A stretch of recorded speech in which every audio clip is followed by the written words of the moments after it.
When you talk about the history of video games, there's a couple games that you have to talk about, like Pong, and Pac-Man, and Super Mario Brothers, that really influenced the entire video game industry. And Xevious is one of those titles.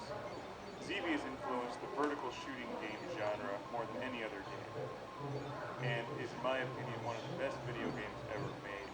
And incredibly challenging, frustrating, and enjoyable all at the same time.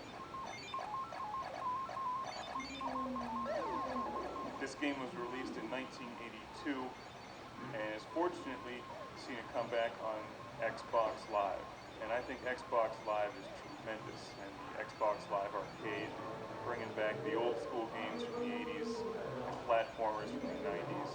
And I can't say enough good things about Xbox Live. Not only does it bring back these great old school games, but it brings them back in high definition. You can play them through your HDMI cable into an HD TV. It's just tremendous.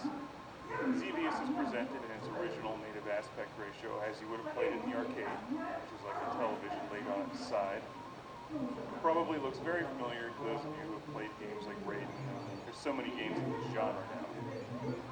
As a general rule, I think they're more popular in Japan than they are over here in the States. And I think that's unfortunate, because I personally like this genre a great deal. It's challenging, it's fun.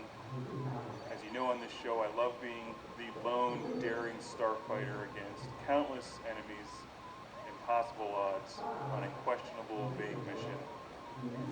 That usually doesn't matter anyway, because what's the point of this game is to get through it, to have fun, to rack up points, and to shoot things and watch them blow up.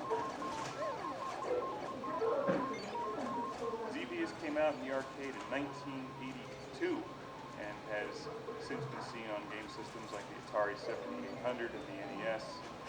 And in fact, the original Classic Game Room series, we reviewed the Atari 7800 version and a version for the PlayStation, which they remade.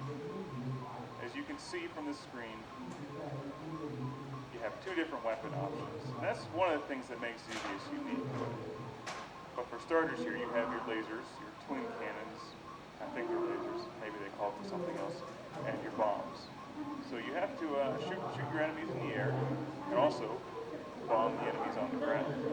And they're all shooting at you from different directions, and it's very challenging.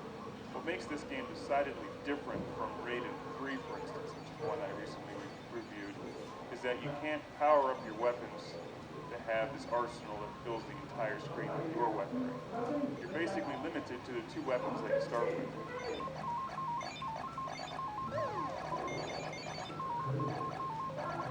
So instead of getting that massive, huge shotgun burst of red bullets that most vertical games have, or a special weapon that you can blow up and then eliminate all enemy fire when it's about to kill you, you really have to rely on some serious skill in dodging the enemy fire. Now, I generally forget the story of Xevious. You can find it online, I'm sure.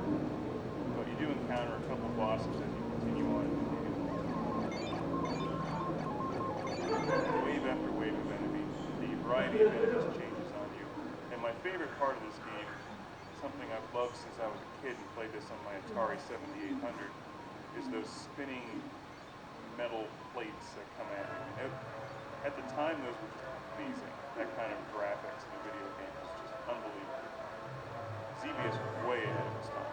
And you can see why it influenced the genre so much.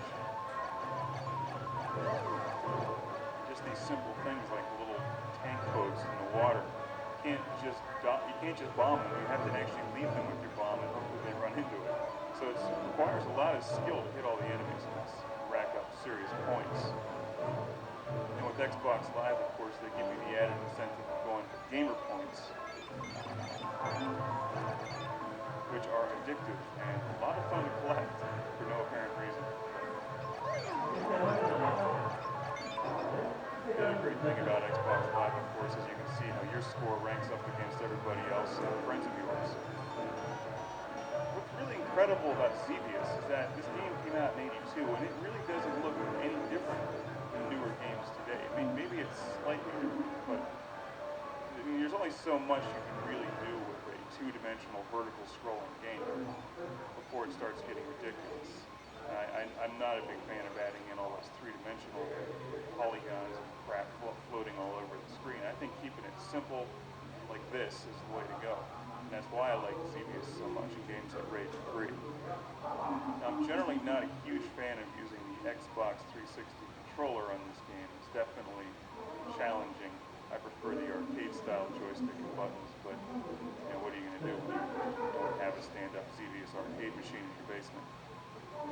Xbox Live is about the best thing you can have. So it does require some skill to hammer away at the button, and also remember to bomb your enemies at a precise time. This is not a game where you can just hold down the fire button. It does give you an option to do a manual shot where you just fire at the rate that I'm firing at now, and also I use my other trigger to hold down the auto fire. So if a wave of enemies comes at me, I hold down that trigger and it lets off a machine gun burst of shots. But you cannot just hold down a consistent auto fire for the entire game. And for whatever reason, the music, although it just repeats itself over and over again, it never gets old. And maybe that's just because Xevious is that awesome. Here are the metal plates. Just look at those. 20 years ago, that was incredible. They're tough too. You have to dodge those things. You can't blow them up, so you have to dodge them. And then the enemy fire is coming at you, and then you get caught in between the enemy fire and the spinning metal plates, and it kills you. I love to see the resurgence in arcade titles on Xbox Live. And they don't cost much on Xbox Live. A game like this is only about $5, and it really has infinite replay value.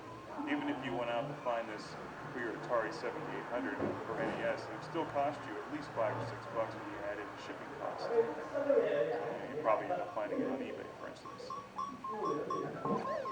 But with the Xbox Live, you just download it and it's no problem. Well, I'm by no means the greatest Xevious player in the world.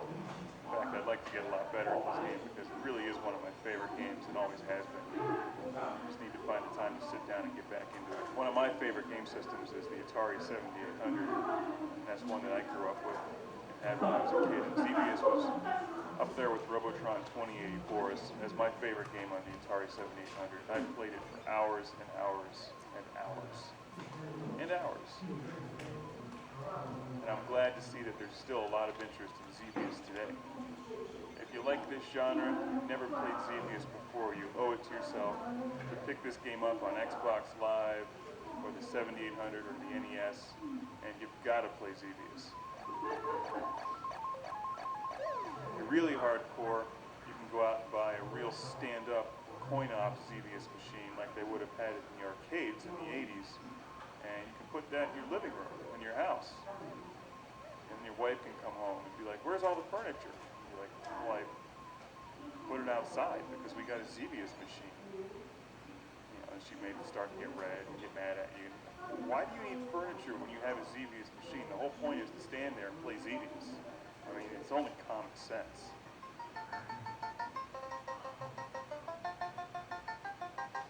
It's like replacing your dining room table with the cocktail version of Ms. Pac-Man. You can eat on that Ms. Pac-Man machine and play Ms. Pac-Man at the same time.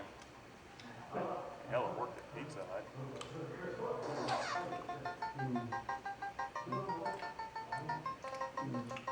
We could not.